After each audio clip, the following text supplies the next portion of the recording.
No breaks, pumped up, no fakes. We spinning, we winning, we high stakes. We never miss, we all makes.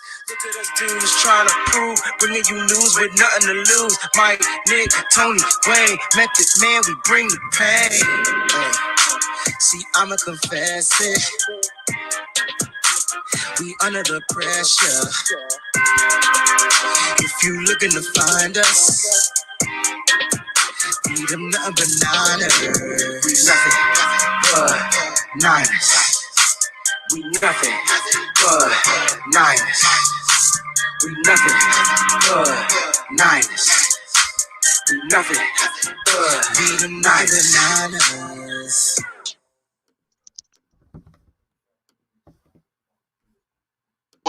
What's going on, faithfuls, man? The Nothing But Niners crew is back, guys. We are here to bring you guys another fun-filled show. We got some topics to discuss, and I can't wait to get down to all that stuff, all right? So, guys, before we do any of that, we want to let you guys know where to find us, man. Hit up the website. It is www.nothingbutniners.com. That is spelled all the way out, no numbers or anything like that in there, so you guys make sure you get on that. Again, that is www.nothingbutniners.com. You guys can buy your apparel, okay? For some fresh original gear from us, it is shop NB9ERS.com. Breezy holding it up over there too. Shop NB9ERS.com. You guys get us on our Instagram and our Facebook page. It's Nothing But Niners, spelled all the way out. No numbers in there, spaces in between. And last but certainly not least, we have our Snapchat as well as our Twitter page. It is Nothing But the number 9 ERS. I'm your boy 49ers Mike _NFL. My man in the middle is 49ers Breezy.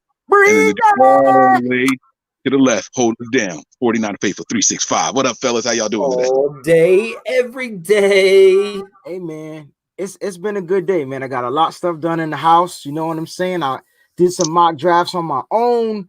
You know, then my wife wanted to put together. We've been DIYing stuff since Corona started, so this is dope, man. I brought out the DeWalt tools.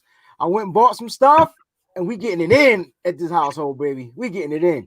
You went and got the DeWalt sets, huh? Got a whole set, yo. Got a sander, saw, drill, screwdriver, you name it. Yo, I was like, yo, I could build. I used to play with Legos. I could figure this shit out. For real. Okay. Yo, big shout out to Breezy bringing you the lyrics. Oh, man. Yeah, the man. Instrumentals, the voice. Yeah, man. Shout out. It's just something that I do, man. It's music is who I am, man. I'm like, yo, why don't we have a theme song yet? Y'all was with it, and I said, let's do it. Video coming soon, yo. To be clear, I do want to. Now that was fire. I'm not trying to take anything away from it. So, but we did have a theme song. It's just that it seemed to be a curse because every player that we mentioned in there, other than Kittle. Yeah.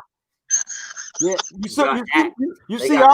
So we just need to make a song where the guys that we want to be here, which is I don't do no player names unless it's wordplay, bro. Exactly. The only names they need to know is the ones that's in this Nothing But Niners family, man. Like that's it. Other than that, we keep it because God forbid somebody get traded next week and we be like, God dang it, the freak. Yeah, man. So we got some stuff to talk about here, fellas, man. I don't know where y'all want to start. I was trying to go through some of these comments here. Let's go through the breaking news, man. The thing that's right off the top of the board, man. Let's talk about Matt Brieda, the cheetah. Absolutely, man. So Matt Brieda has reportedly signed his tender finally. What the F took him so long, I don't know. But I guess the question is going to be, how do you guys feel about it? Were you guys ever worried about him signing? Were you guys thinking that maybe the Niners should move on? Or maybe you guys are like, hey, this is a good move for the team. Hey, I still think the Niners are going to move on. Matter of fact, I'm calling it Matt Breeda's getting traded on draft day after this tender's been signed, yo. I think he's going to get packaged into some picks with the team. We're going to trade back, and I think he gets packaged, man. And I think the 49ers draft a running back. So, with that being said, yeah.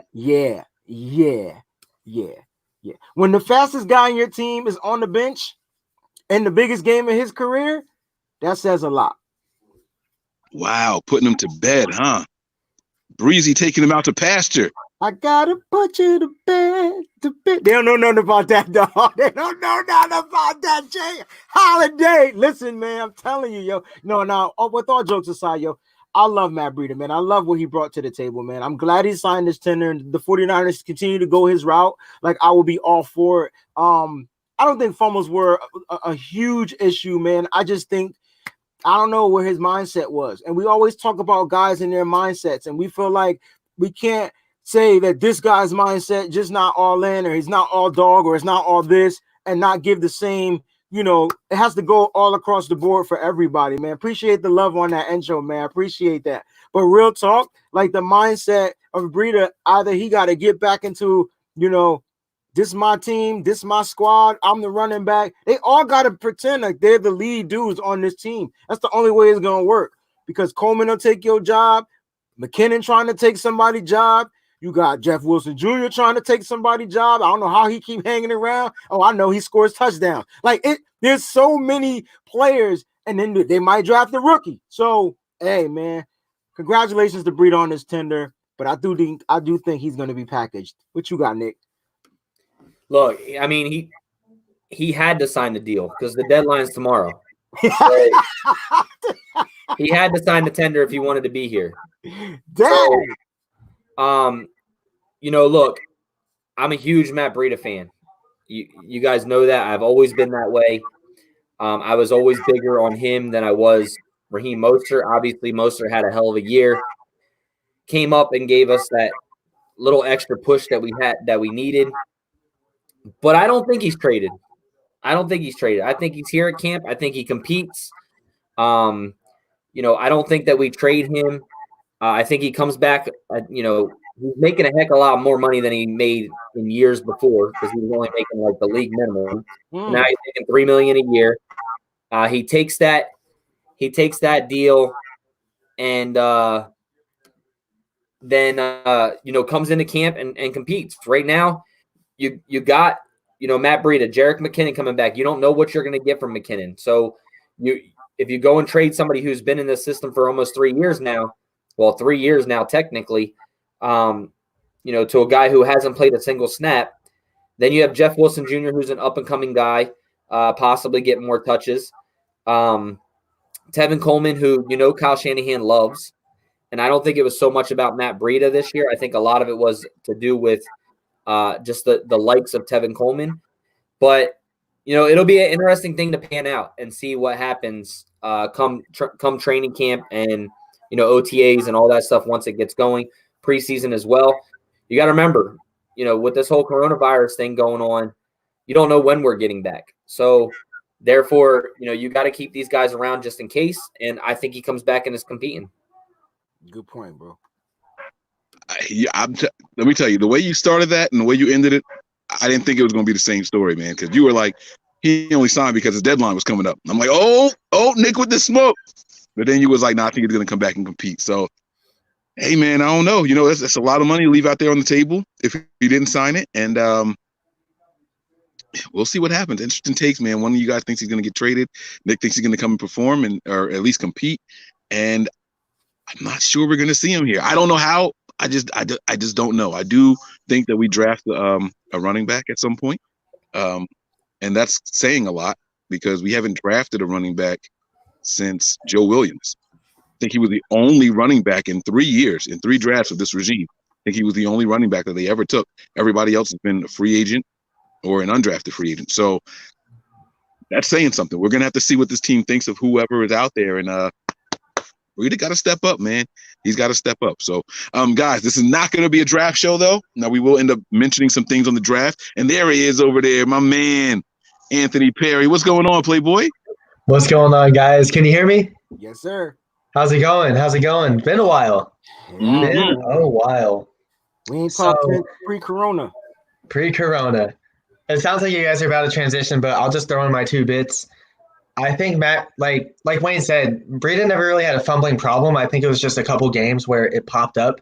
But I think a lot of it was just confidence with him because once Shanahan kind of realized that Mostert is extremely effective and Tevin Coleman, albeit wasn't too good for most parts, but he was good in short yardage, kind of pushed Breida down the depth chart. And then the moment he fumbles, it kind of puts Breida in the doghouse, if you will, and he just lost snaps, point blank. But I don't think that's an indication that Breida is regressing or he's a bad player in any way. I think to get a player of Breida's caliber on a pretty cheap contract for 1 year is really good.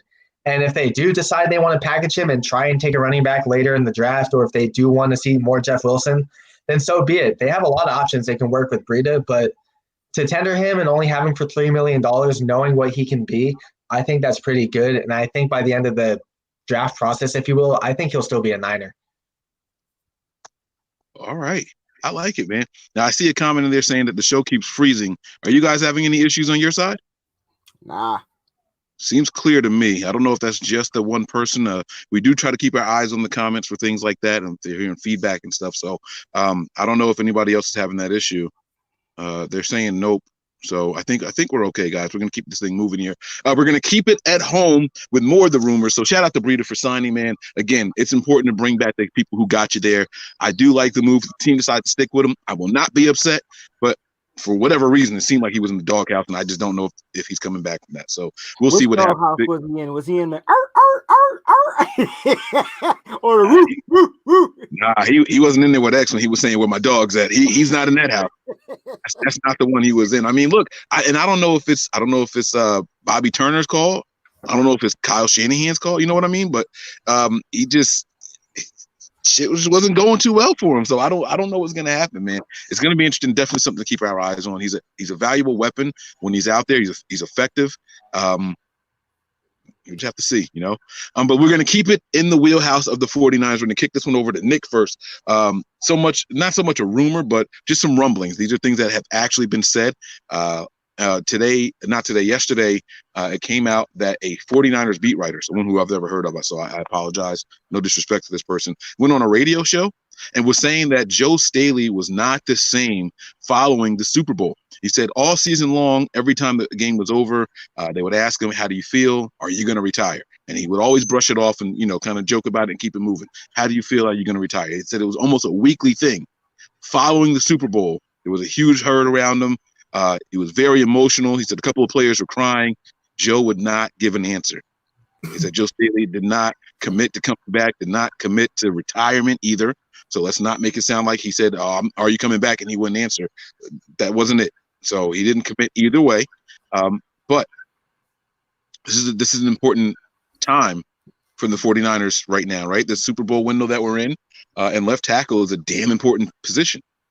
So I wanted to know what your guys' thoughts were. We're going to kick it over to Nick. Then we'll go with Anthony, and then we'll kick it back up to Breezy, man. You guys' thoughts on it? And, well, actually, go ahead. Your thoughts on the rumors here, Nick. I kind of take it with a grain of salt, to be honest with you. And the reason that I take it with a grain of salt is because I heard the actual interview that I heard. Joe Staley basically said, look, they kept asking questions. He's like, look, I really don't want to talk about that right now. I just lost the Super Bowl. I'm not really talking about, whether I'm coming back or not coming back. He was really emotional. He really didn't want to talk. These guys, especially when you get to that older age, these guys are this is their ultimate goal, right? Is to make it to a Super Bowl. And, Joe Staley's been there before, obviously losing and then coming in and having the team that we had this year, which was better than that 2012, 2013 team, I believe, and then losing again in the last 7 minutes of the Super Bowl. When you feel like you have it on board and you're about to be a Super Bowl champion, while the young guys take it hard, they don't take it as hard as the older guys do. And I think that he was being honest. I think he was really being honest, as in he was emotional. He didn't want to talk about it, that his thoughts and feelings were on the loss right now, and that he would go back and see and talk about it. And when other guys talk about, I don't really feel like talking, or, I just lost the Super Bowl and that's what's on my mind. We don't take it as, he's retiring, right? And obviously, Joe Staley, the reason we're taking this as a retirement thing is because Joe Staley at one point in life as a Niner was thinking about retiring, right? And it was because of all the changes, the team wasn't doing well. And then all of a sudden, Joe Staley feels a burst of energy come into his locker room. And then he's like, you know what? I got some more in me. I'm going to keep playing right now. Obviously, his injuries last year could have a big factor of him retiring if he does decide to retire. But I think that if we haven't heard anything yet, that we're not going to hear anything of him retiring this year. And, you heard I was listening to Matt Mayoko and Laura Britt on an Insider podcast, Insider of the 49ers podcast was, they were talking about if Joe Staley does make a decision, and they don't think that he will make that decision before draft day, kind of like the team wants him to. If something were to happen, Daniel Brunskill can easily play left tackle on this team as well. And I brought that up in our show earlier on the mock draft. But my thoughts on it is it's just, I take it as a grain of salt, and for the reasons that I explained. And rightfully so. You said that something very interesting, and I'm going to pass this over to Anthony after this, or Mr. Perry. I'm sorry, Perry _49ers. I got to stop saying Anthony. You said something that I thought was really interesting. If another player doesn't comment on something like that, we don't say, "Oh, that means he wants to leave," right? And you're absolutely correct. However, Joe Staley openly admitted to a couple of, in the middle of that bad 0-8 start that we had, like, I was on my way out, and it was John Lynch and the staff that came to me and convinced me to stay.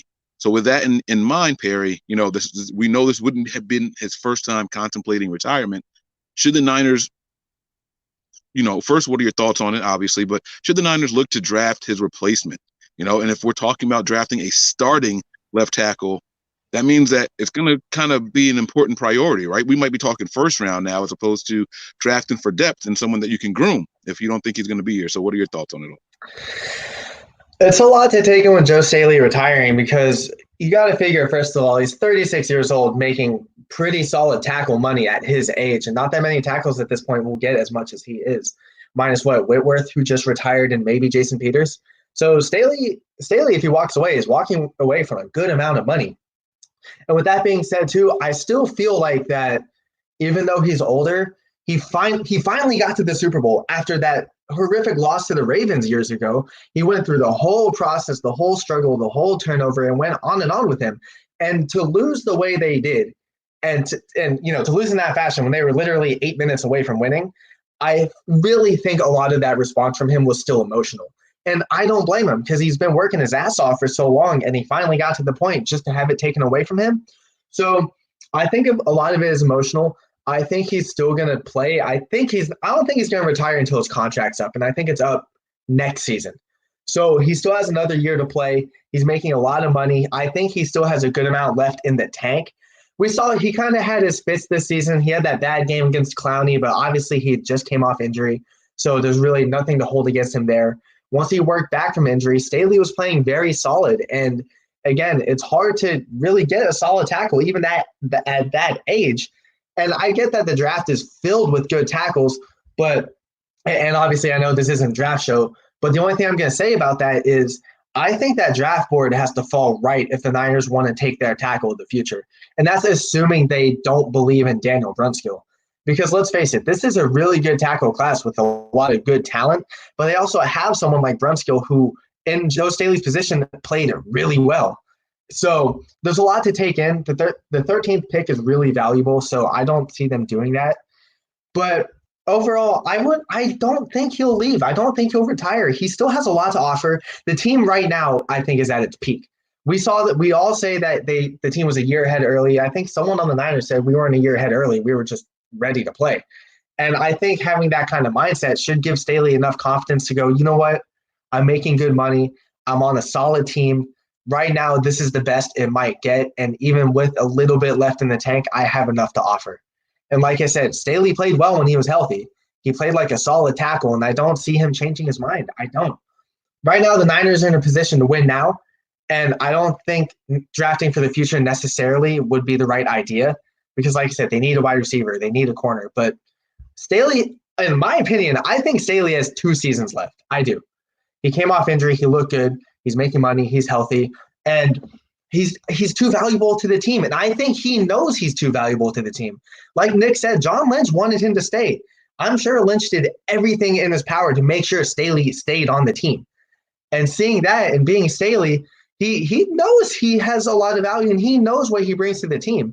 And let's face it, I think without him, Brunskill would be good. But right now, I don't think he'd be Staley. I don't. And with that being said, to close it out, Staley's too valuable. He is. And I think he knows he's too valuable. So with what he brings to the team, I think he knows the team can make it to the Super Bowl again. I really do. I don't think he'll walk away from that. I'm sure that he thought that they would make it to the Super Bowl following that 2012 season also. 7 years in between Super Bowl appearances can mess with a man's mentality. And then to, like you guys said, lose it in the fashion that he did, it could be weighing on him. And here's another factor. I know this is going to feel like a cheap cop-out and just going with the current events, but we know about the national quarantine that's happening, right? What if he's spending more time with his family and less time in the gym, and he's like, you know what, man, this is where I want to be. So Breezy, what are your thoughts on that, man? All these different factors are weighing in on this guy. How do you think this shakes out, man? Yeah, man. I mean, I think you jumped right into my point. I mean, with the quarantine that's going on and all the corona stuff, and now NFL players are coming down with the virus. And, when you have a family, it makes you think twice. I know you need money to support your family, but I'm sure guys are figuring out ways how to continue to do that. Even as being a musician, man, as much as I want to be out there playing, man, I can't, and I won't. You know what I'm saying? When you got little kids at home, I'm not going to jeopardize their life for a freaking penny. You know what I'm saying? So I think that's another factor that he has to factor in. Plus, he's older, and it's hard to tell with Joe Staley what he wants to do. There's one thing I know he loves, probably, second to when it comes to family, and that's 49ers football. 49ers football, not just football, but 49ers football. And the reason why he loves 49ers football is because he's still a 49er. Okay. He has not came out and said that he wanted to retire. He has not came out and said he's ready to pull up the cleats. But again, you do have to factor in a lot of the current events and a lot of the things that are going on.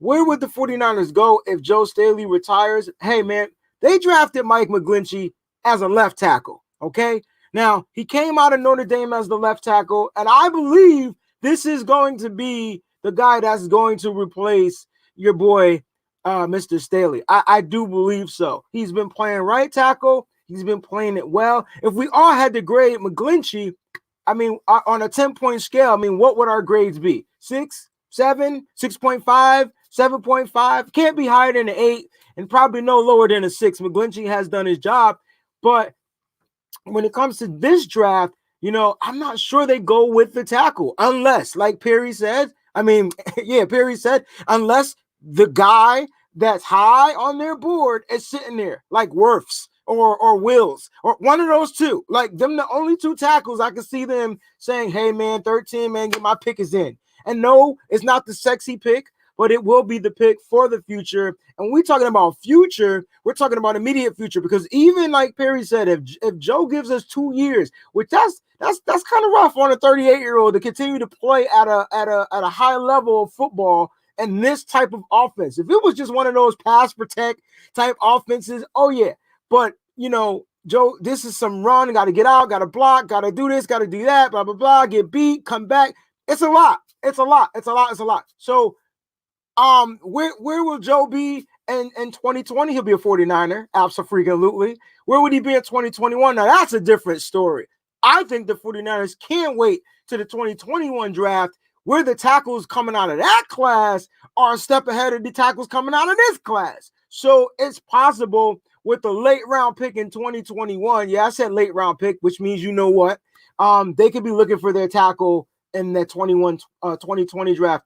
Or they might draft the guy late in the 2020 draft just to fill in. Remember, the 49ers brought back Brunskill. Brunskill will slide to right tackle if need be, especially if they draft a center or a guard that they feel could come in and step right in. You also got guys, they restocked the offensive line, I think, guys, for this specific reason. We know Joe Staley is 36. His contract expires in a couple of years. He's going to be older. Let's go ahead and start putting in guys that can fit the system now. So if he decides to move on, we can continue to play. We saw Staley go down and get injured. Remember, he's getting more injuries. And then these are weird injuries too. There's like your broken fingers and your broken hands and noses and wrists and things that you just like, oh man, I mean, better than legs, right? So I'm just saying, like, I think Joe will be here next year. I think the 49ers continue to draft the way they have their mindset. But with the stories coming out, man, it throws a crazy curveball at us, because we're saying to myself, no, Joe, you can't retire yet. We didn't win one for you yet, right? I think everybody on this show says they want to win a Super Bowl for Joe Staley. F everybody else for Joe Staley. Why? Because he has been the lone soldier on this team, man. He has put in the blood, sweat, the tears. He's been through every regiment you can imagine. Yo, I want to win. If I can physically play football, I would sign up for the 49ers for $10,000 and I would go and get Joe Staley a freaking Super Bowl ring. I said 10 grand. I'm not greedy. A selfless act by our guy Breezy here, man. My thoughts are going to be on this, and I'll open it back up just in case you guys have any final thoughts. I know Nick going first. A lot of times you'll hear people say stuff and you want to say something to it, so I'm going to give everybody that opportunity. But my final thoughts on it are going to be this, man. We got to remember that we drafted McGlinchey the season Staley was talking about retiring. So he mentioned it. The Niners said, oh, shit, let's get the tackle real quick. Staley, you staying? Yeah? Okay, we'll kick him over to the right side then. I'm just saying that I think that this team tries to be proactive, and that could influence their decision here. I mean, look, we're a week away from the draft, and this is honestly what I think. I think that the team has a decision from Joe Staley already. They're not going to announce it. There's no benefit to saying Joe Staley said he wants to retire, because now everybody is looking at your team at 13. Damn, we got to get ahead of them so we can get the tackles. And it makes it harder for you to do what you want to do. There's no benefit for the 49ers to come out and say Staley is going to retire. They would keep that under until after the draft. Honestly, that's the way to do it. So even if it is true, we wouldn't know yet. There's no benefit. There is no competitive advantage to announcing it early. So do I think he's going to come back? He might want to. I think the team should be smart and draft his replacement, though. That's my thought. So I'm going to open it back up to you guys, and then you guys have your final words, and then we'll get to the next subject afterwards. But why do you think that we need to draft a replacement? Like, we just drafted Justin School last year. Daniel Brunskill can play there in both positions, guard and tackle. Sean Coleman, who we haven't seen, who is probably the best swing tackle that we have on this team, can play there. So why are we saying that we need to draft a replacement when there's three guys here who we just drafted last year, or one of the guys that we just drafted last year, who only allowed 2 sacks in his little bit of appearance, that he played really well and is only going to get better. So why are we going and wasting another draft pick on another position where we haven't even molded the guys that we have there yet? So that's a good question. It's a great question. Honestly, it's a great question. I think that if we were to draft a tackle, it would be a right tackle. I think they move McGlinchey back over, and then they want to get the replacement. Sean Coleman has been in the league for a while. He's beat up. He's missed a season. He's in the last 3 years, he's missed more time than he's actually played. You know what I'm saying? So, like, yeah, these guys are good. They're Band-Aids. And we've gone through the entire season with, just plug and play guys. But I think the team wants to build their offensive line in the future. We can't keep going through with, the injuries and, look at our center position, just not trying to change the subject, but we want to start getting guys here that we know are going to be here to protect our franchise quarterback, whoever it is. Jimmy Garoppolo right now, I don't know what the plans are in the future, but whoever it is, if we're in Super Bowl mode, we want to stay in Super Bowl mode as long as possible. And if they don't think that those guys are the starters or the long-term solutions, then you have to go and you draft. That's where you get your long-term solutions from in the draft. Yeah, I just kind of think differently on it, because I think that Justin School is that type of replacement. And we didn't really see what Justin School can do, right? He played at a he was supposed to be at the back of the depth chart this year, and obviously got pushed into playing, and people judging him, whether it's 2 sacks, 6 sacks, or mediocre, whatever people want to say that he is, we didn't get a full look at Justin School, right? And what he can bring to the table on an NFL team. So the time that he did step in there playing left tackle, he did a tremendous friggin' job. Like, it wasn't bad at all. It wasn't bad at all. At a point, a lot of us were saying, don't just keep School in there. Don't even bring Staley back right now. We're rushing him back. Like, when you're saying those type of things, that means the guy that is replacing him is playing well and can only get better. So to waste the 13th overall pick to go, offensive lineman, or even the 31st pick, offensive lineman, when technically you have a left tackle who's still under contract for 2 years, in Joe Staley. Justin School, who was a rookie last year, is only going to get better. Daniel Brunskill, who can play both positions and just got an extension or signed for another year. Sean Coleman, who's only signed for a year, but has the ability to prove that he can play better without an injury. So you got 4 guys that can play that position right there, and that's before you even draft another guy. So why lose a position and draft a guy when you don't even know if he's going to make this team and he's going to be better than what you have on this team already? Like, so what I was saying, what I would think, Nick, to agree and to disagree with some of the things you said, like, I definitely agree where you're going. We got a solid offensive line. We got people that played the position well. We got people that filled in, did what they were supposed to do. But here's the thing, like, you keep saying that they can only get better, right? Well, we've seen many cases where people have great seasons on the 49ers and then freaking suck the next season, right? And I'm not going to name those positions of those players, but it happens. They can get worse. So there's that factor too. But if the guy is there, Nick, like if the tackle is right there, if that one tackle is at 13, that should have been drafted at 6 or 3 or whatever, and you pass up on that guy because you want to go ahead and say, oh, I'm gonna draft this wide receiver because it's the position I know that we need, and you pass up on a Wirfs, or Wirfs would be probably the only Wirfs, Wills. Those are my 2 guys. Those are the tackles I want in this draft. And if I had to go later into the round, if I was able to trade back, I'll go get my man out of Temple, Matt Hennessy, right? Now listen, if my guy is there at 13, I may possibly do that. Why? Because I still have the 31st pick, and this being the luck of the draft is the fact that this is a deep wide receiver draft, right? And we know that is the position we need to fill. And I think because of that, you can gamble a little bit on drafting a tackle. That's not what I want. I'm just saying it can happen. And that way you have your starter for the next however many years, like 8 to 10 years. Like, you'll have them forever, for life. It's like drafting another Joe Staley. Now you can wait till next season. You know what I'm saying? Well, God forbid stuff happens or whatever like that through the season, whatever like that. And then all of a sudden, we're like struggling because school got worse. And now you're asking which Brunskill to do too much. And Sean Coleman is just not playing up to what we thought he should at swing tackle. We're going to be stuck like Chuck. And we're going to wish we drafted probably the best offensive tackle. Again, that guy has to be there. If he's not there, you better go the route that you're talking about, Nick. But what you're saying, right? And then I'll let Mike go, is, we don't even know if Joe Staley is going to retire or not, right? So if you don't know the ups and downs of Joe Staley, if you draft the offensive lineman at 13, you better bet he's starting. Okay, so then McGlinchey, because you're not taking a guy at 13 if he's not starting. I agree. So if Joe Staley hasn't retired and you don't have the option or the ability or trust in a Justin School or a Brunskill or a Sean Coleman, you're not taking an offensive lineman at 13 just because.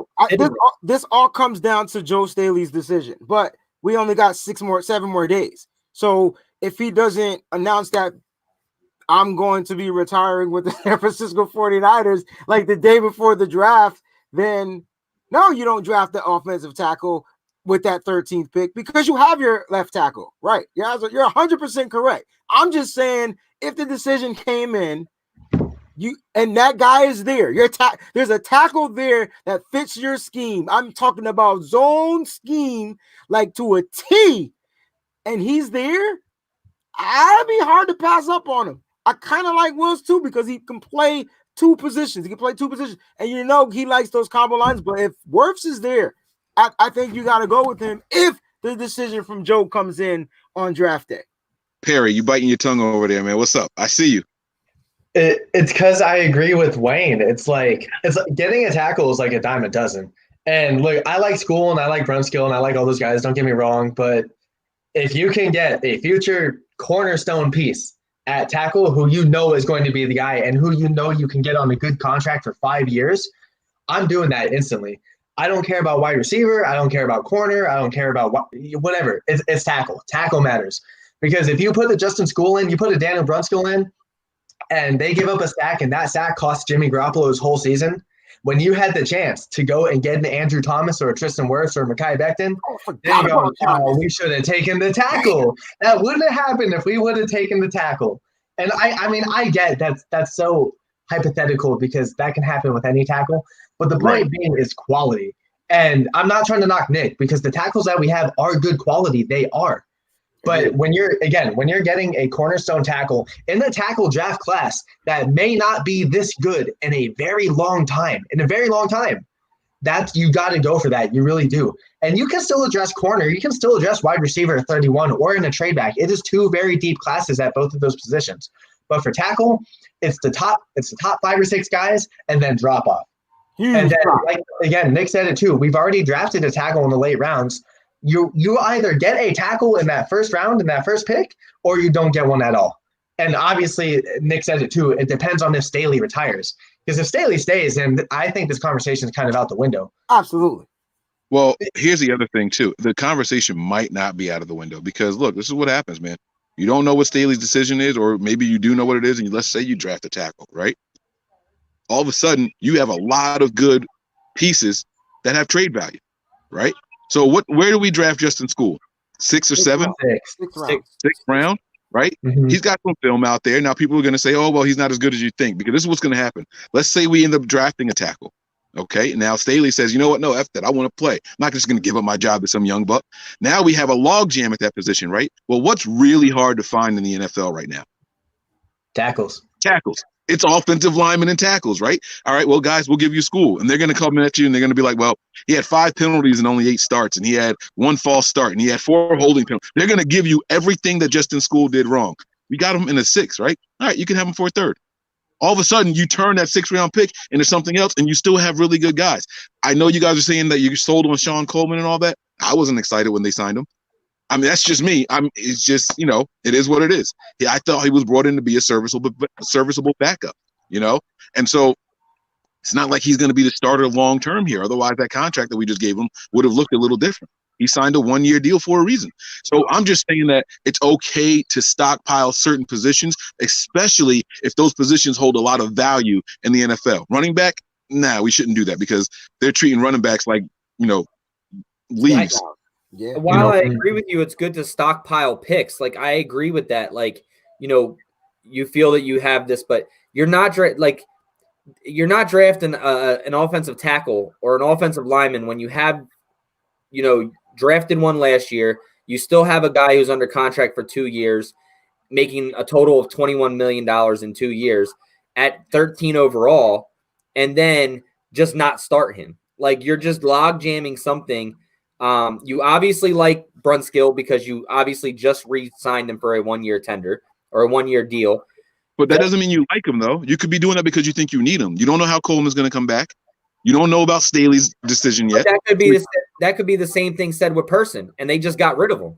So what I mean? Person was trash. They got rid of him because he was trash. He was a good backup. He was a good backup. Trash. He could fill in. He trash enough not to be on this team. The question is right now, right? We're talking about if you come down to that point and you don't know what about, you guys specifically, I'm asking you guys, not them, but you come down to that position at 13 and you're not sure what's going on with, Joe Staley. What's more important to this team right now? Tackle. A wide receiver or a tackle? Right now, Tackle. win now mode. Tackle. You have to have that. You have to know that your tackle is going to be there. It's absolute tackle. Right. Getting the good tackle now sets up the future, though. It sets up the future. Even if you're sitting here for 1 year, that's fine. I get that. I'm talking about specifically right now. We've seen Justin School step in this offense and continue to win. What is more important on this offensive side of the football right now in this win now mode in this next 2 years? If we don't have a good tackle, then it don't matter what wide receivers you have. Justin School is trash. That's what I'm trying to ask you. Like, you guys are all acting like no one said Justin School was trash. I said Person was trash. It's a big difference. But I'm asking you, Justin. I'm asking you right now a specific question, as in, what's more important if Joe Staley's not here? You have Justin School who can fill in. You have Daniel Brunskill who can fill in and play well and still produce on the offense. Justin School gave up 6 sacks in 8 games. 2 sacks, bro. He had 5 penalties. He had 5 penalties. He had a false start and 4 holdings in just 8 games. That's a lot of negatives against the guy, dude. And he was a rookie. I don't care. So what? Wait, hold on. He's not going to go into his second year like the best tackle in the league, Nick. He's going to go maybe improve, but he's still going to give up sacks and holdings. No shit. That any tackle does that. So how many tackles did Joe Staley Right, do? but why would you want to put in an average tackle when you can go in and get a quality tackle in the first round like Joe Staley? All right, let me ask you. We're literally sitting here acting like Joe Staley played at a Pro Bowl level this year. So why are you acting like we shouldn't be trying to get better then? That's you're proving that point. All I'm saying is this team was still 9-0 when Joe Staley was on the bench, and receiver is a more of a need than a left tackle right now. In this win now mode at 13 overall. We got to the Super Bowl with the receivers. We got to the Super Bowl with a trash ass line too, right? Exactly. So why not improve it and get better, and maybe we win the Super Bowl instead? Especially in the deep wide receiver class. And especially when your offensive line couldn't hold motherfucking defensive players off of them in the Super Bowl when they got tired and shit and getting pushed back and balls getting knocked down at the line. I just don't I'm just trying to see where you guys are at because I don't understand the hate behind Joe Staley. But I don't think it's hate, Nick. This is not hate. It comes down to whether he retires or not. Second of all, I'm talking about drafting at 13. Second of all, I'm saying drafting a tackle at 13. Second of all, it also comes down to if there's a tackle that's on your draft board that's there at 13 that you know, like Perry said, is going to set you up for 5, and then you're going to give him the second contract, and you're going to give him that third contract. Like, you know he's going to set you up. You might have to go there only because you're playing with the luxury of a wide receiver draft.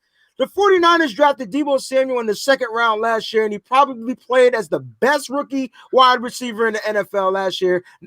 Between him, Terry McLaurin out of Washington Redskins, right? Or maybe A.J. Brown later on in Tennessee, right? What I'm saying is we know Kyle can find that piece. We've seen him do it. We've seen him not do it, and we've seen him do it. The tackle position, if that solid guy is there, and it will be hard for me to agree with saying, yo, take the tackle, but you might have to take it if Wirfs is sitting right there at 13. He shouldn't be. So we shouldn't even be having this question. You know what I'm saying? I'm not going to – see, Wayne's right, and I'm not going to lie. I hate offensive line picks. They're the ugliest – sound like the dumbest picks you can do. But you draft the offensive line and you draft it right, you're going to be Dallas for the next 7-8 years. Yo, I would kill myself to have Dallas's offensive line. Imagine an offensive line solidified. Because, like, let's talk about next year, right? Because how much longer is Tomlinson going to be playing for the 49ers, right? And then you're saying now if Brunskill balls out, which we all hope, right? I know god dang well he gonna be wanting some money, but he gonna be wanting some money, right? So it's like I just wish all we needed was offensive line. Then we'd be fine and we won't be having this conversation. Our show will be dull and boring. But we do need some other positions, bro. We do need some other positions. I'm just hoping that with Joe Staley, I'm hoping his health is good. I'm hoping his mentality is great. I'm hoping he's not coming into or making decisions based off of emotions. It sucks that we're going through these times that we're going through. And I just believe in 2020 he'll be a 49er. I don't know how long the season's going to be. I don't know any of those semantics of what's going to happen. All I know is he's going to come back. And like Nick said, I don't think with the 13th pick, they go offensive line unless that guy is there because they know Joe Staley is contemplating retirement. We spent a lot of time on this one. I want to find out if there's any more final quick thoughts on this. No? We good? Nah, Mike, you've been talking too much. No, and I hate when 3 people are like, ganging up on one person. So I felt bad, but I did, like I said, the team, they have to know what they're doing already.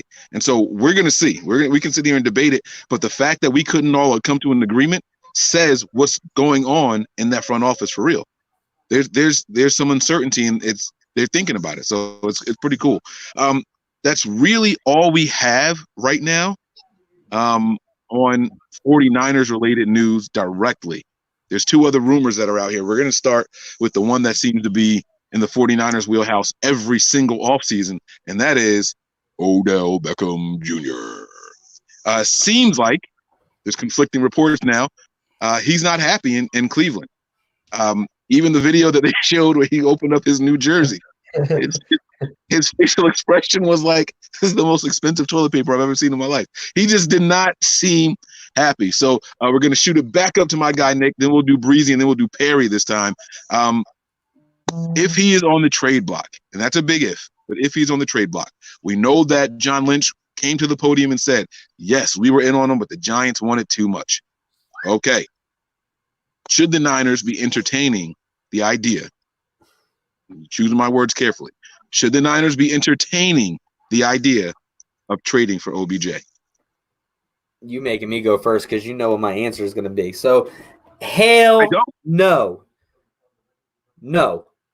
I don't care about his talent. You look at him in the last 3 years, has done absolutely nothing in the league. We're talking about a name now. We're talking about OBJ because of the name, right? There are guys in this that, one, it doesn't work money-wise. Two, who knows what kind of head stuff he's going to bring to the locker room, right? We know what we've seen, or we know what this team has built, as in locker room stuff. I understand he's a talent, right? But if you look back at his last 2 years, 2 years specifically, he's done nothing. You can say, well, he went from New York to Cleveland. He should always make a team better, right? He wasn't the go-to guy in Cleveland. Jarvis Landry was, right? So there are things that have taken him back. Secondly, like I said, money, locker room. And third, OBJ's you're not going to pay that guy for 5 years that you can get a receiver that's stacked in this draft that could possibly come in here and get for 5 years and sustain your winning years instead of wasting all of it on one pick, right? Or one person. We talked about DeForest Buckner and getting rid of him. We got rid of him because we didn't have no money.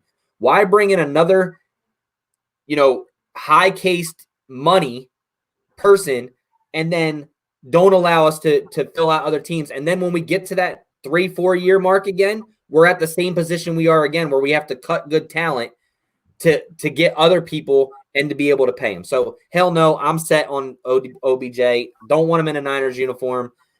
I'm good with moving on and keeping this window straight and trying to get whatever we can. Okay. Now I'm going to give it over to Breezy. You heard everything that Nick had to say, and they were very valid points. We heard about the mental issues, and I'm not talking about needing psychiatric help. I'm talking about locker room and mentality, bringing that in there, right? We know about the salary. Okay. The one thing I never understand is why do we care about the mother freaking salaries of players?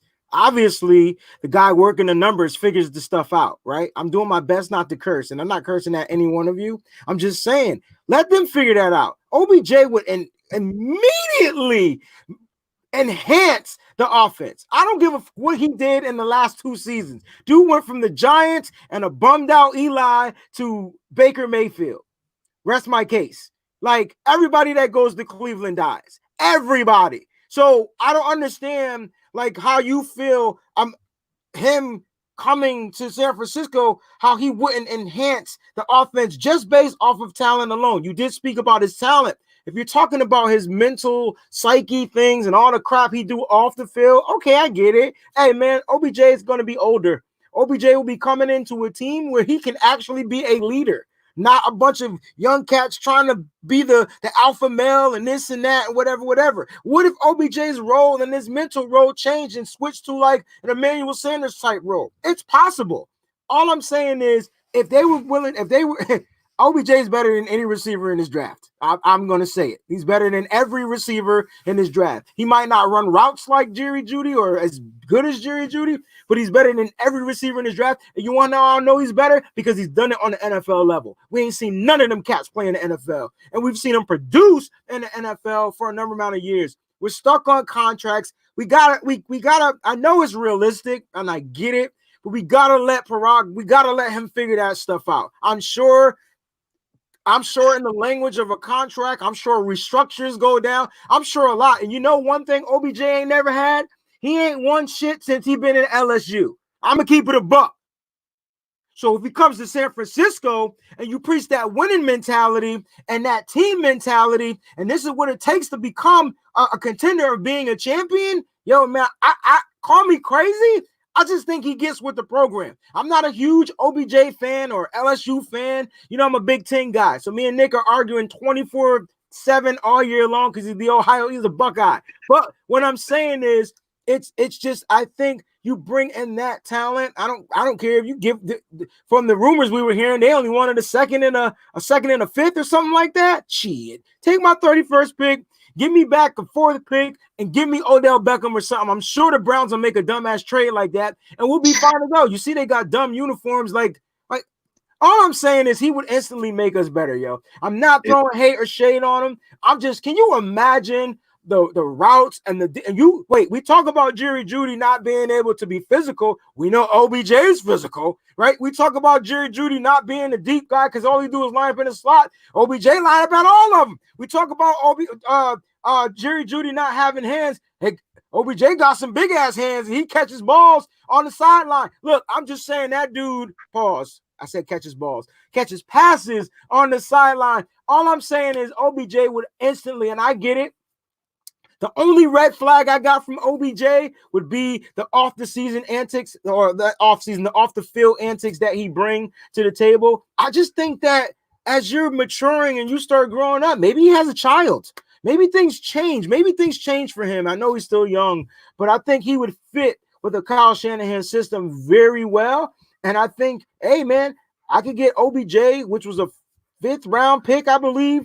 A 5th round draft pick in the 1st round for the 31st pick. That's a steal. You just got to deal with the money in the end. So I don't know, man. Call me crazy, but I disagree with Nick. All right, crazy. Oh, we're going to pass it over to Perry here.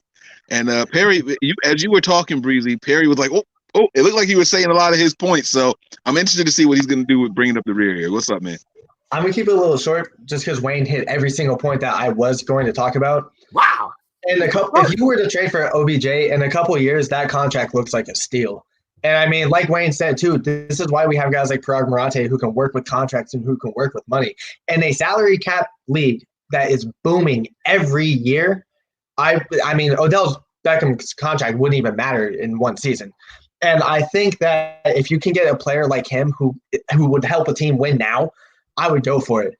And look, players change when they go to winning teams. We see that happen with the vast majority of players that get traded. They're on dumpster fire teams. Odell Beckham hasn't been on a winning team since LSU. I think that's facts. And like Wayne said too, he's an NFL-proven talent who has what it takes to carry teams, and he's done it. He's done it on garbage teams. Now let's put him on a team that's ready to win now. And again, $14 million seems like a lot, but I don't think the Niners are done making some type of contract moves with guys like Jerick McKinnon, Marquise Goodwin, possibly Tevin Coleman. I know Shanahan loves him, but you never know.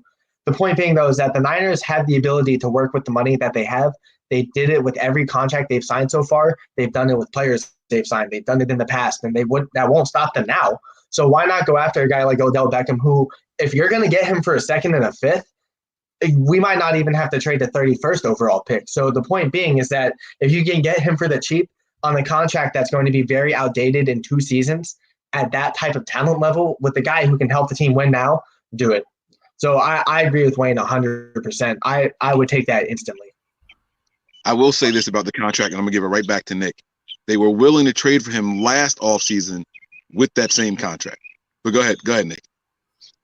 You know, the biggest thing that stood out to me about there is like you guys were like, well, he can come in here and be an Emmanuel Sanders type or a leader, but yet he's been the star player on every team and has never been a leader. Star player and leaders, man, it's kind of like 2 different things, man. You got to earn that leadership role, but you got to allow players to mature.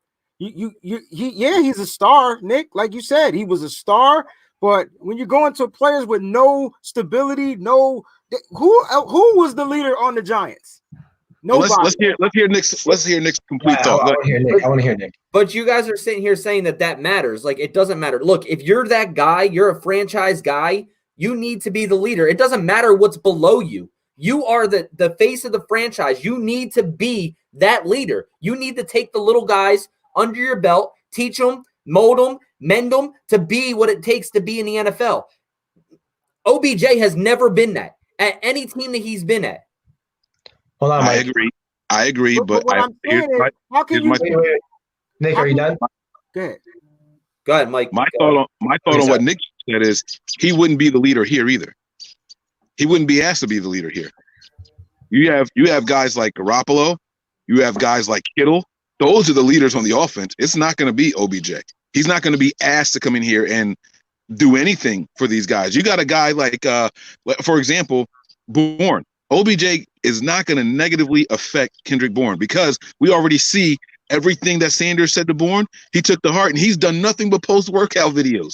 Nothing but, like, he's getting after it. I don't think OBJ can take away from what was already instilled in these guys, and especially because they wouldn't be asking him to be a leader. That's what my thought is on it. All right, so I know Breezy wanted to jump back in. Nick, you weren't quite finished either, so you guys go ahead.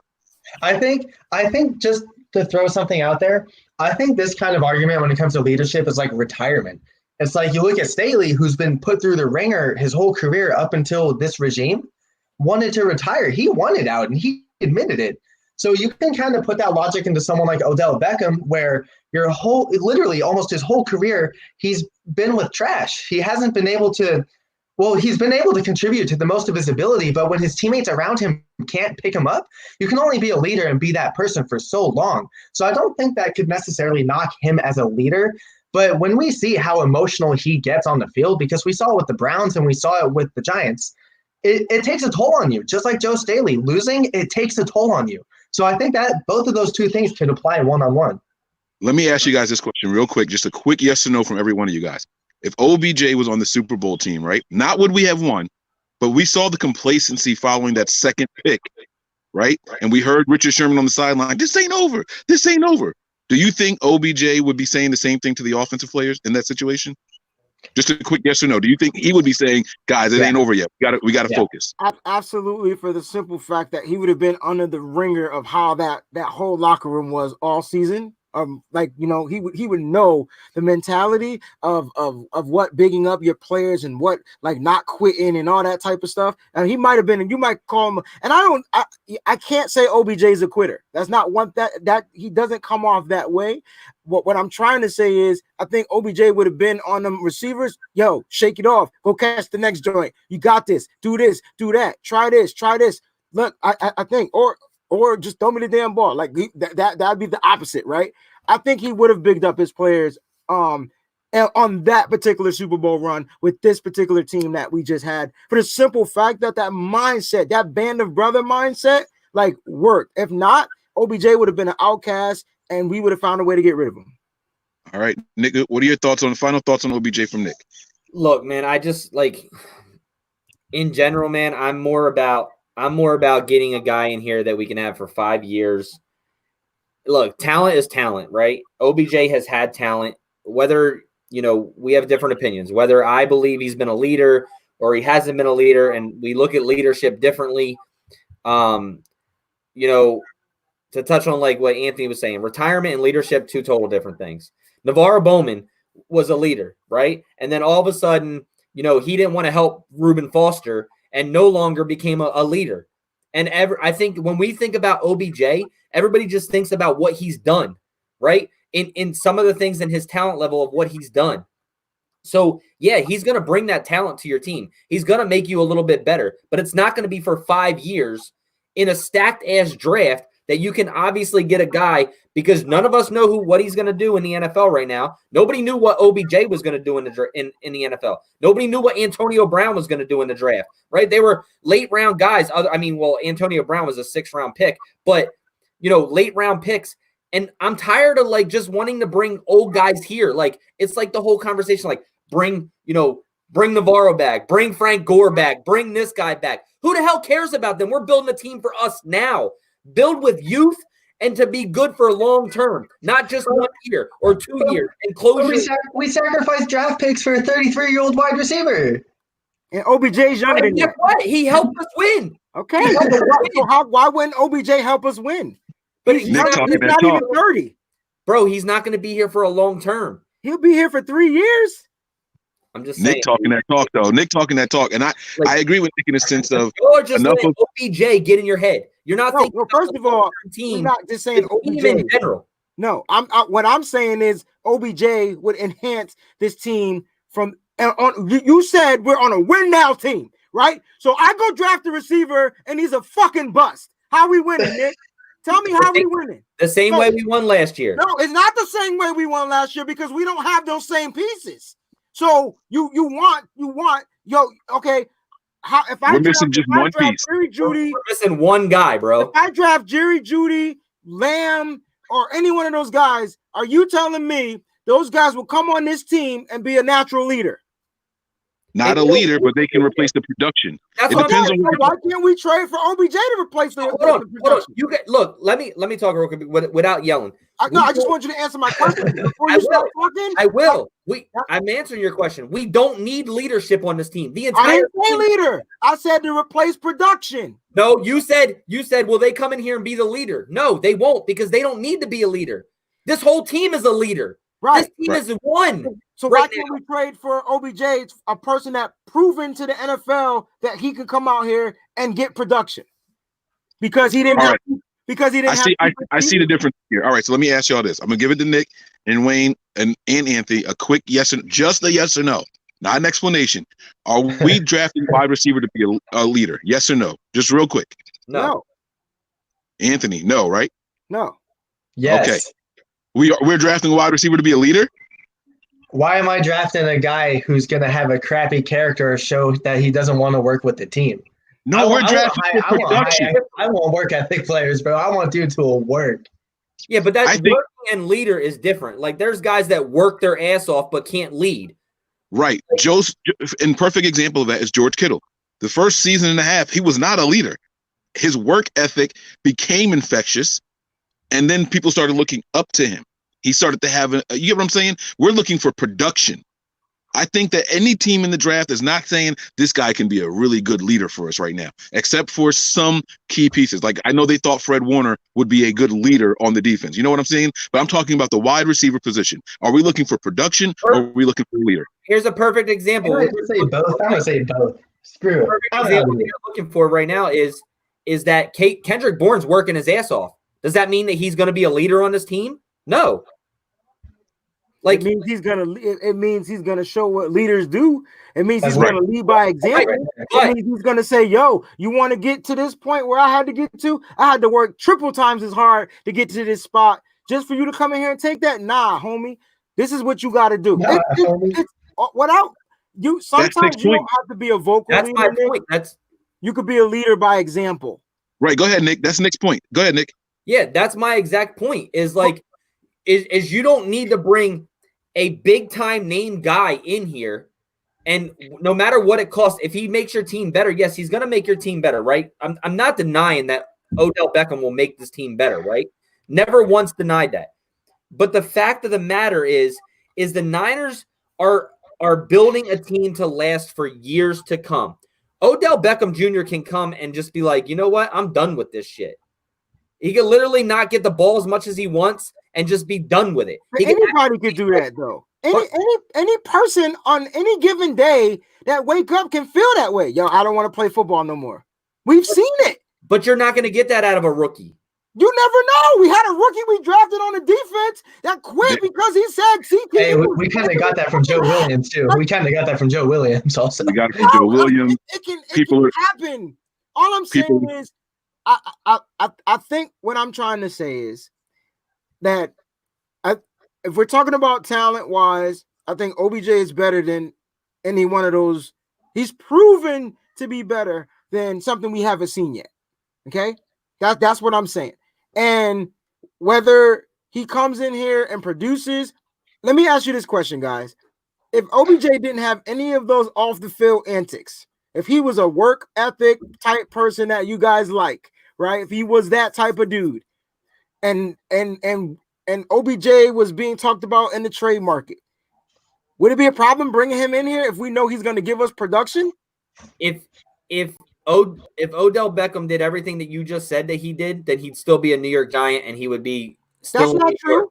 Yes, it is. That's not true. Him and the coach, maybe him and the general, they just weren't getting along. Like for what reasons? Because they might not be on the same page. I don't get along with my bosses, and when I feel like I'm going to go against my bosses, I kindly bow out. I'll be like, "Yo, here's my 2 weeks. I'm good. I'll find another job." Why? Because I don't want to cause no antics.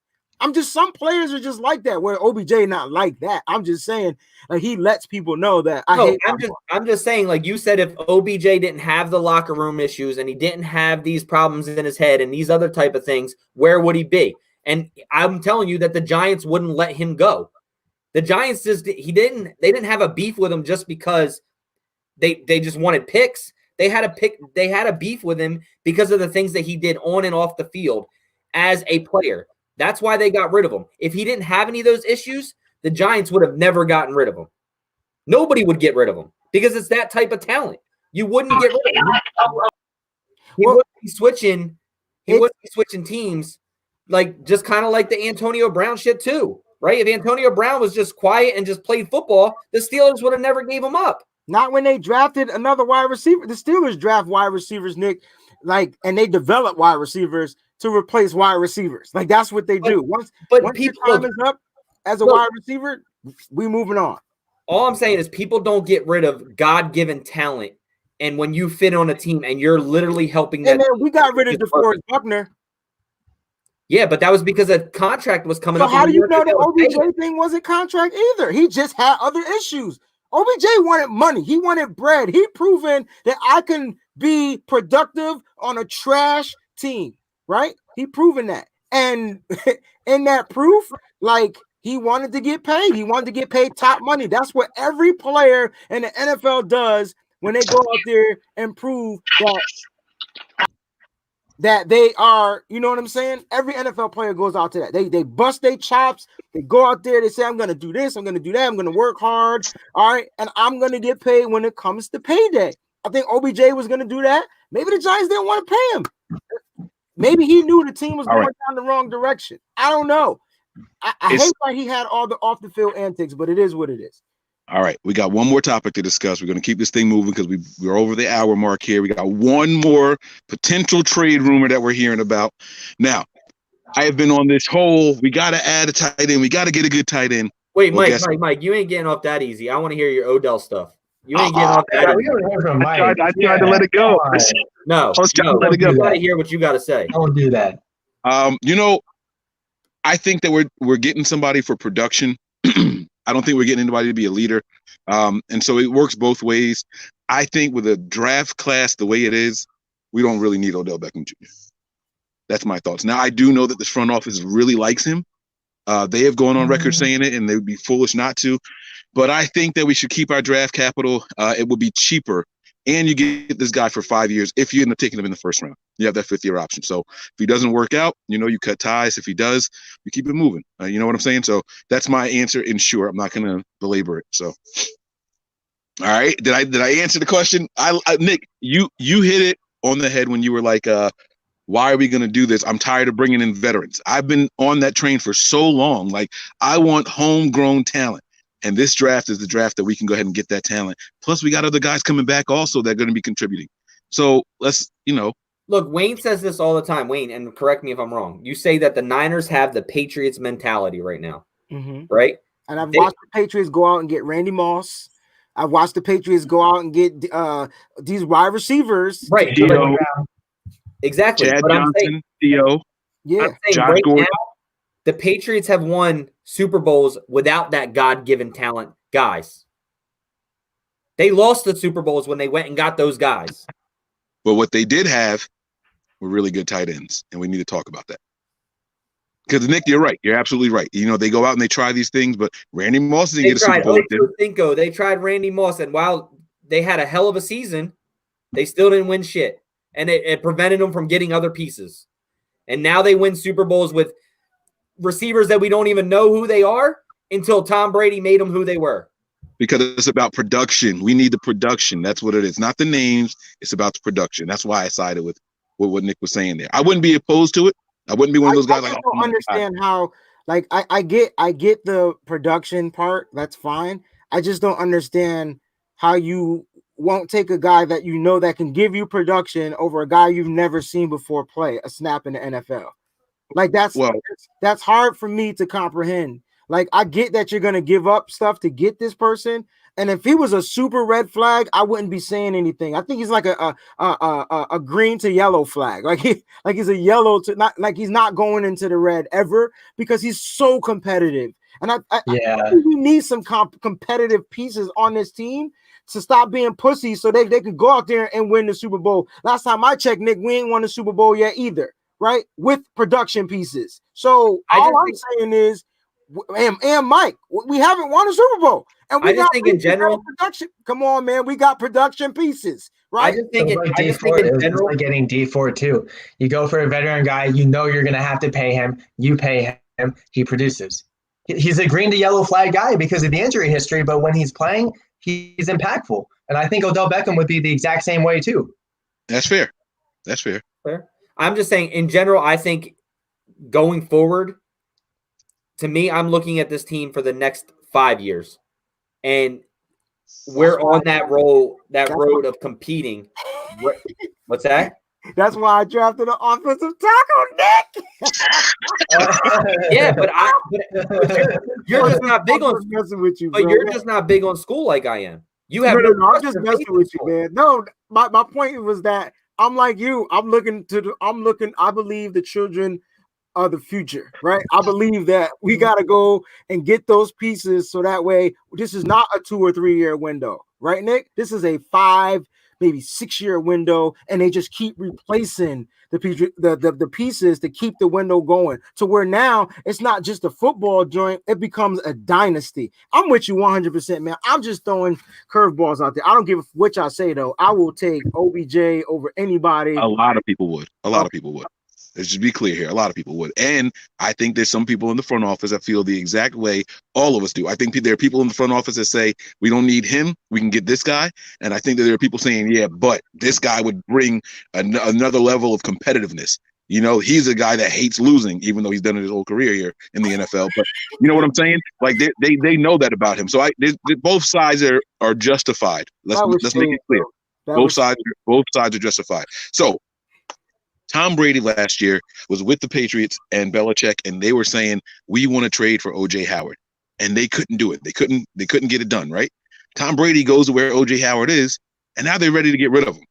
So my question to you guys is, should the 49ers be looking for, same thing with OBJ, should we be looking to trade for Howard? Now, we saw that they were asking what was it, like a second-round pick or something like that they were looking for him? I don't remember. Now, we don't have a second-round pick right now, but maybe we can offer a future one or something like that. Let's start with Anthony first. He's over there. So we're going to go with Anthony first, and then we'll give it to Nick and then Breezy. O.J. Howard's a good talent. I think him and Cameron Brate were a very solid 1-2 tight end combination in Tampa Bay. Obviously, a lot of that was with Jameis Winston and a super pass-heavy offense. So one thing I obviously haven't been on the shows in a while, but in the chat, I'll bring it up a lot, is the league is shifting towards it's very common amongst teams, but they're shifting towards 2 athletic tight end sets that can block at least average, but be dominant receivers. We see it in Baltimore, obviously before they traded Hayden Hurst, but they have Mark Andrews and Nick Boyle, very solid tight ends. Tampa Bay, for example, Cameron Brake and O.J. Howard. The L.A. Rams were like that too. I think they had Gerald Everett and the white dude. 2 very solid tight ends. I can't think of his name. I'm sorry. He's a really good tight end, though. The point being, though, is that I think we're seeing this shift in the league where teams are going towards 2 athletic tight ends that could kind of do it all. And if you have a second wide receiver who can line up on the offensive line and slip and leak out like George Kittle does, for example, and I'm not saying O.J. Howard would be George Kittle, but you can't tell me Shanahan wouldn't use a tight end like he does George Kittle, who has his kind of ability like O.J. Howard does. And I get O.J. Howard has drop issues, but he's very athletic. He can make plays. He's a good yak tight end, too. He can run if he gets the ball in open field. So, overall, I think if the price is right, and I think they could go after him, do it. But God, dude, this is so crazy because a lot has to happen. But say we trade back and we get a mid-round pick. I love the tight ends that are in the mid-rounds of this draft. They are very good tight ends. Obviously, Mike is a big Albert Okwuegbunam fan. I think he's the number 1 tight end in this draft. He's a very solid tight end. He's probably a second-round guy if we trade back. So if there's a trade back, I could see that. But overall, I think the team needs a second athletic tight end. And I like Ross Dwelly a lot. I think he's a good third tight end. He's obviously not George Kittle, though. So I think moving forward, I think going after and getting another impactful second tight end who can put opposite George Kittle, I think that would be huge. And you saw how it is when George Kittle misses some plays, he missed some time, and you have Dwelly in there and Toilolo in there who, let's face it, it wasn't that good with those two guys in there. And that just shows you George Kittle's skill level versus those guys. So let's try and meet in the middle. Let's try and get a second tight end who can be that tweener, who can be impactful, but also not have to cost as much as we think. So overall, I would go after O.J. Howard. I think he's a solid tight end who could be very impactful on offense. And I think Shanahan would love the guy. I think he has a very good character. He's just obviously he's had some stupid drop issues, like that one where he did behind the back, when he caught in and went all around, and I think it was an interception. But hey, that's a fluke though. That's a fluke. So yeah, give me O.J. Howard. I think he'd fit in this offense very well. I like that a lot. I like your breakdown there. You mentioned the draft guys, and then you went right back to it. So good job there, man. Let's go with Breezy this time. Let's see what Breezy's thoughts are. We're not looking for another 1,000-yard tight end to come in here, right? We want someone who's going to get you anywhere from 400 to 800 yards, right? Maybe 2 or 3 touchdowns. That's what we're looking for. Could O.J. Howard be that guy, and is he worth trading for this year? I think he could be that guy, but I don't think he's worth trading for. There's a tight end. There's a few tight ends in every round in this draft that I think can come in and be serviceable. Like there's some guys you can get in the 5th round. Haven't we been there before? Right. So like I personally won't make this trade. This is not a trade. I mean, if it was like I just don't know. OJ, how he just doesn't do it for me in the NFL. Like he's just not a guy that I like, that I see that fits on this type of offense. I mean, if you're gonna draft a tight end, you're looking for a complementary piece to your George Kittle. You're not looking for a guy that has all the same wiggle room, but you definitely need 2 things. You need to be able to block. You need to be able to have that athleticism. You don't have to necessarily juke a guy and get around. But if you can give me a tight end that can catch like George Kittle, that can block like George Kittle, but then can run a motherfricker over like George Kittle, like, come on, man. And now you're talking about 12 personnel and 13 personnel because, like Perry said, man, you can go ahead and throw Dwelly in there. And Dwelly made some crazy athletic catches. Not acrobatic, but athletic catches that he just shouldn't have made, which made people say, oh, snap.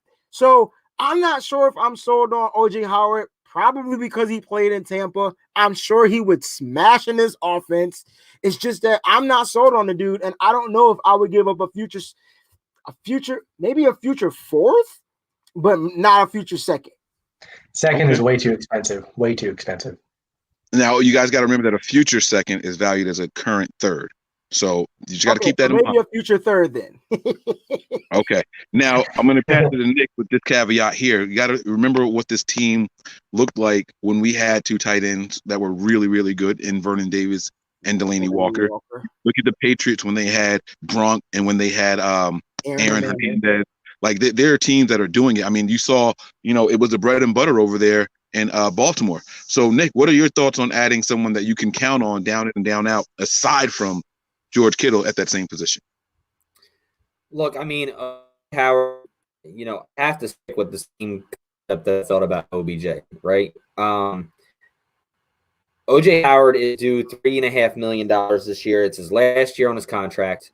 Can you guys still hear me good? All right, because I feel like I'm going in and out. It's weird. No, you were breaking up at first, but now it seemed to clear up now.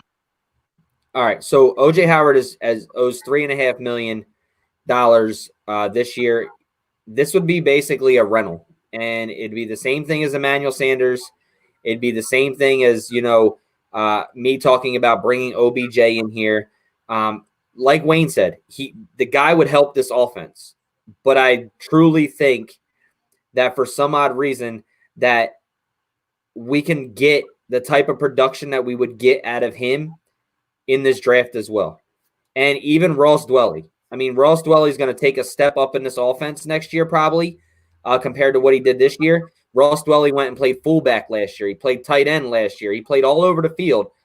and they started utilizing him more. And I see a big jump in Ross Dwelly, right? So to me, I'm not going out and getting a guy that, has missed the 8 games, in 1 year, 2 games in another, 2 games in another, all with something going on with his knee for a rental at $3.5 million and not even sure, giving up future, because we don't know where we're going to be in 3 years, giving up future picks only to lose him in free agency again next year. I'm going with a tight end in the draft this year, or somebody that's not a rental, or Ross Dwelly. All right, I hear that. All right, I hear that. That all that makes sense, man.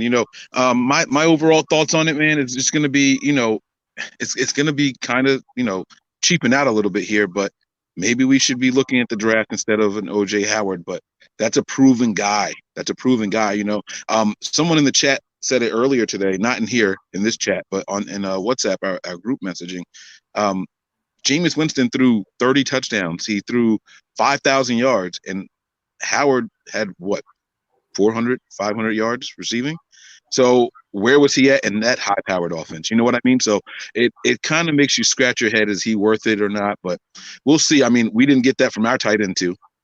You know what I mean? And he became tight end 1 when Kittle was out, and we still didn't get that kind of production from him. So, I mean, it's good and it's bad. I think that we should try to keep it in the draft, though. I think we should try to keep going with what we have here. 3.5 is not a lot of money, though. It's not a lot of money for somebody that you think can do it in the NFL. It's not a lot. My man Devilson said Delaney Walker and Jordan Reed are still free agents.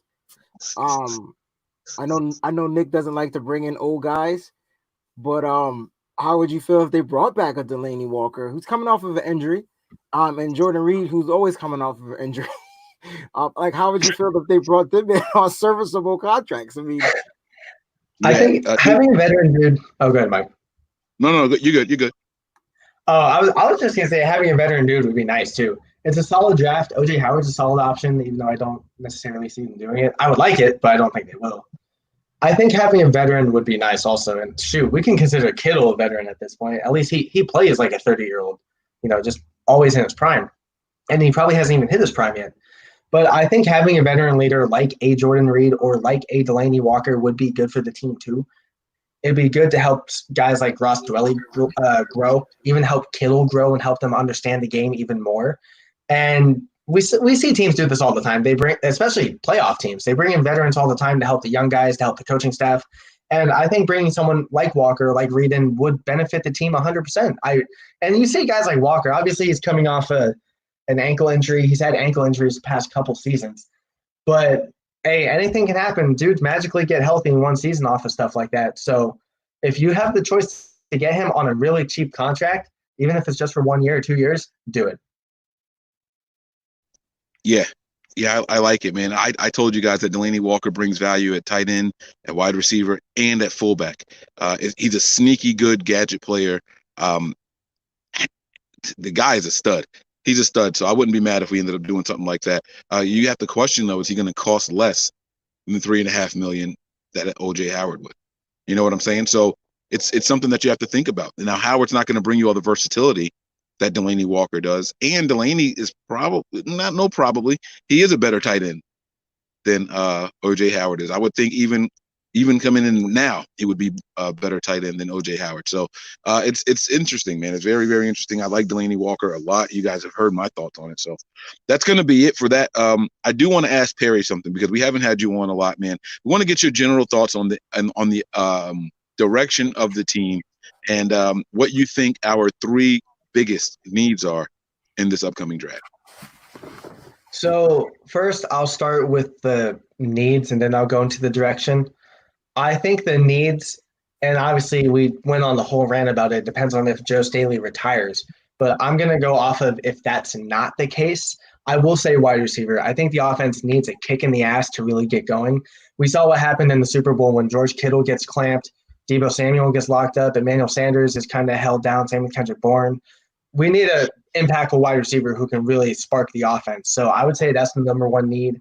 The number 2 need, I think, I was kind of shifting in between interior offensive line and cornerback.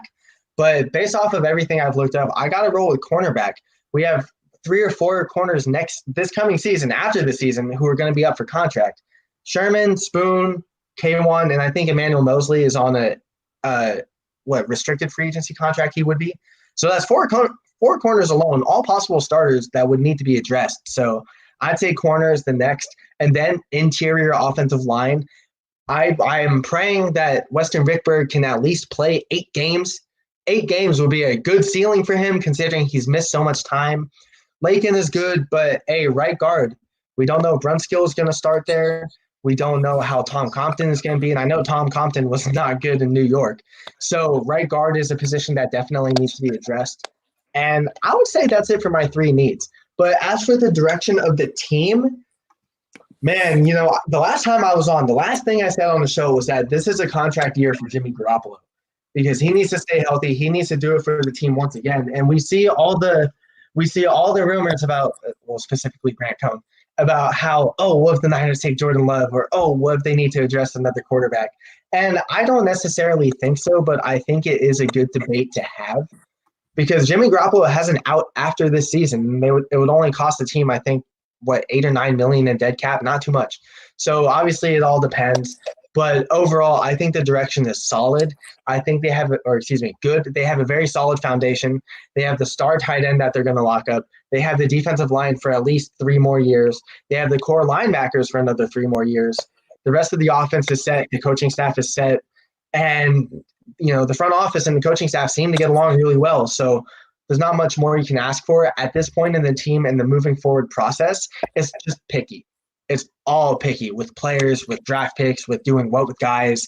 And I think that's having a problem like that, like what we were talking about with the tackle thing versus wide receiver, having that kind of problem is a clear indication that your team is going in the right direction. When we're arguing over something that seems small but could tremendously impact the team, that should tell you all you need to know about the team in general. And how often do you see a team that just made it to the Super Bowl have a 13th overall pick? And, you don't see it that often at all. So that's another thing that should tell you how much this thing could impact the team moving forward. But when you have a GM like John Lynch, and, it sucked to miss Buckner like that to trade him, but when you see the long-term impact it has on the team, you got to know that John Lynch and Parag and Shanahan are just thinking of the best for the team. So when you have guys like that who are smart and knowledgeable about not just the now, but the future 5 years from now, just like how good Parag is with contracts to set up the team to be in good cap situations like they were. And it seemed bad at first, but hey, we were able to bring back Armstead and we were able to save money for Kittle eventually in this draft and, you name it. So having all these smart guys, having guys who are all on one page sets up the team nicely. And I think the direction of the team, it's been the best since the first year of Harbaugh, I'd say. And that feels like forever ago. That feels like a long time ago. All right, man. That's it, man. I think that's going to wrap it up for our show here. Do you guys have any other final thoughts? Nick, I know you just jumped back in here.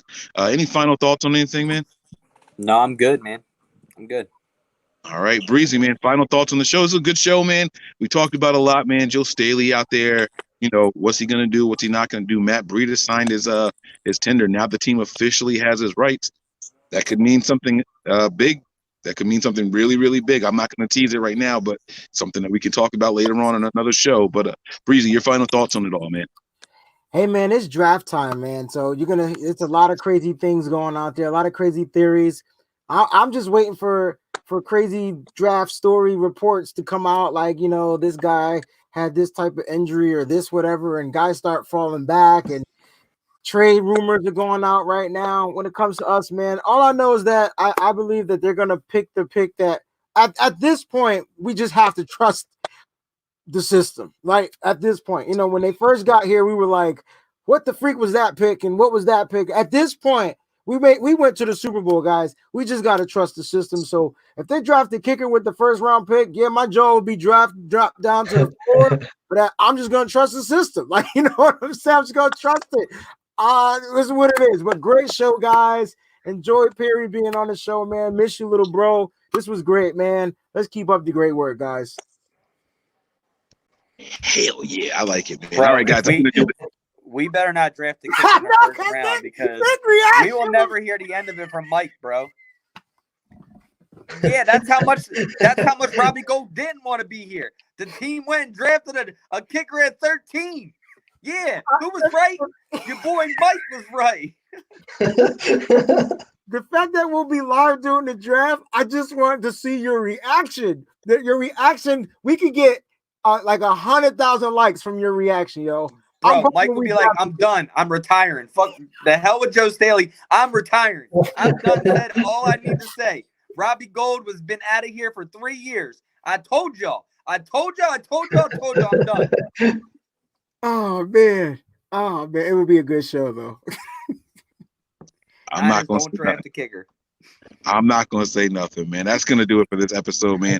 That was a great one, man. I had a lot of fun, man. Guys, I miss having the group together like this. This is good stuff, man. I can't wait to do it again, guys. That's going to be it for everyone out there, man. I really hope you guys enjoyed it. Hit those like buttons, man. I think we put in a lot of good stuff here. You guys got some debates. You got some everybody's opinions were spoken for. I'm talking about everybody who's out there viewing right now. I saw as soon as one person would start speaking, hell yeah, preach, and another person with a counter argument. And you see the same thing. Now you talking. That's what I'm talking about. 100. That's fact. That's facts. Which means that we did a good job of representing the fan base on this panel, guys. And that's what we're here for. We're going to continue to bring that stuff. So hit that like button. Make sure you guys subscribe. If it's your first time here, I'm glad that you guys found us. If you have questions, comments, concerns, guys, shoot us an email. If there's a topic you want us to tackle for you guys, it is nb9ers@nothingbutniners.com.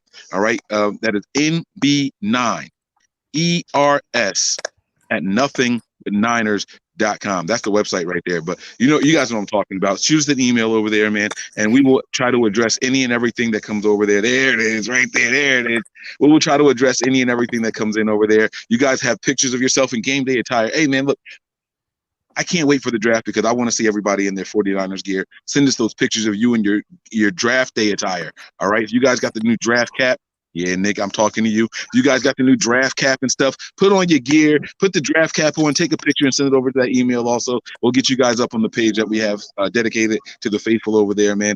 And that's really going to do it for us, man. You guys already saw the website. It is www.nothingbutniners.com. That is your one-stop shop for any and everything. Go ahead, Nick. I saw you. Make sure you share this on Twitter now, because we are now broadcasting on Twitter as well. So make sure you guys share, retweet that as well. That's right. And it is not too late to get your submissions for the competition that we have going on. Nick, break down the details for that so everybody knows exactly what's going on with this competition we have going on.